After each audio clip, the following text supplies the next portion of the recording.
Well, I think it just underscores for people that this isn't just a fight in Iraq and in Syria, and that it's not just a fight about dropping bombs on terrorists. It's really how we stop the causes that lead to extremism in a place like Libya. The fact that there's no governance and there's no opportunity for young people, it lets groups like ISIL grow there and flourish there, which is what you saw with this awful situation with these Egyptians that you just mentioned. No, your administration it has enabled ISIS to grow in Libya. You ousted Gaddafi, probably under false pretenses, and now this is what we have. Joining us now, ladies and gentlemen, Dr. Paul Bonicelli. He is Executive Vice President of Operations at Regent University, former Assistant Administrator at the U.S. Agency for International Development, and a former official in the George W. Bush administration. And welcome aboard. I appreciate you coming on. This is just so wrong, is it not? It really is, especially since she's talking about two different things. The idea of how do you deal with terrorists, people who exist right now and murder and burn and behead and do everything that they're doing, how you deal with them is very separate from what you do about failed states where you don't want in the future to have them contribute to terrorism, and you'd like to actually have them helping you on the side of the allies and the good guys. But she conflates them because they cannot bring themselves to deal with the real problem, which is they're not going after the people who are murdering us.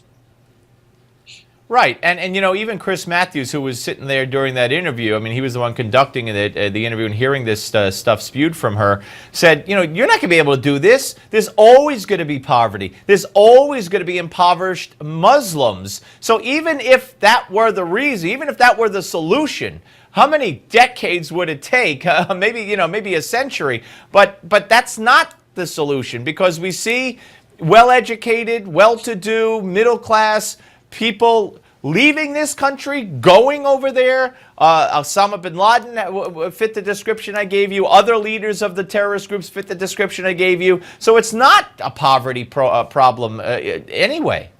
No, you make a very good point. Most of the time, this has nothing to do with who's poor, who doesn't have a job, who can't shop at Walmart, or whatever it is they're thinking of. It has everything to do with an ideology that they're wedded to, and nothing's going to change that. They're not going to be weaned away from that. They have to be killed. For the future, yeah, it's nice to be able to bring countries closer to democracy, closer to prosperity, because they're less likely to be breeding grounds like Afghanistan or Sudan or something like that. But again, they conflate these things because the goal is to have a defense for why they're not doing what they should do. Why do you believe the State Department will not call it what it is, will not acknowledge that this is radical Islam, that there are, you know, I don't know how many, but probably millions, which is a small percentage of 1.6% of Muslims that believe in this form of Islam, believe that this is what the Quran teaches? I mean, who is Barack Obama, a devout Christian, self-described, to tell Muslims who say this is my religion, no, it's not? Yeah, and I'm assuming now that he has called on the moderate clerics to condemn these acts, that he's going to have to criticize them for doing that. You know, Steve, a lot of my friends in the State Department, Foreign Service officers, they know what this is. They say it, when they're safe to say it. But the whole reason this government lines up behind him is because he is the president, and he's made up his mind, and he's not going to change it. But I do think that plenty of people in the State Department know better. Maybe the political hacks who just, drove vans and got out the vote, who got foreign policy jobs, don't know any different. But the rank and file foreign policy folks know.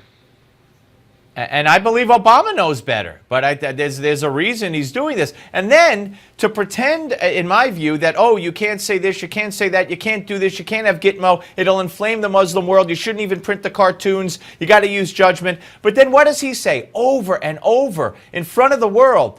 That the 3 Muslim students killed in North Carolina were killed because they were Muslims, when that is right now unproven and makes what he is saying a lie. Isn't that going to inflame the Muslim world?